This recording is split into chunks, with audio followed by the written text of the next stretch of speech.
Preview.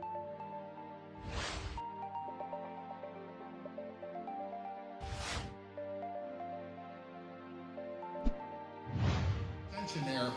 So instead of ending up with a Y entry, you end up with a half moon entry because you have a punch.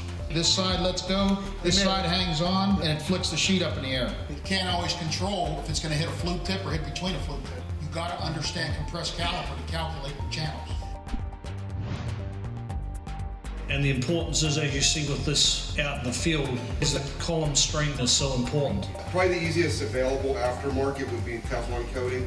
Although it's rare on serrated rule, you can do Teflon coating.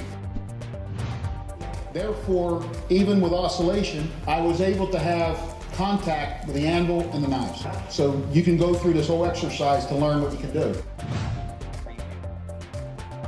And it's just a set of wedges that are machined.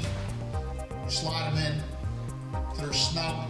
If you're checking parallel pull collars, print cylinders, the tightness of gap control and parallelism is going to be less than 5 thou.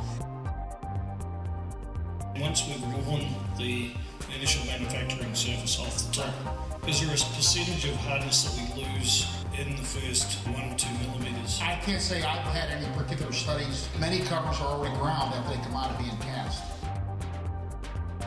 Then you have belt speed control. We often talk about shingling. So when the layboy angles are not correct and you don't have any control, it's not going to square up.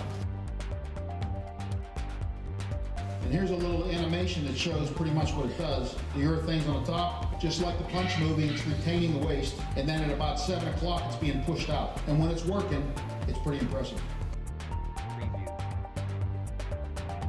And you clip the top off, and then what happens is you end up with a very strong support of that piece.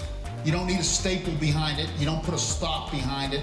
No 2-point side bevel. You make a bend like this because you got room to do it.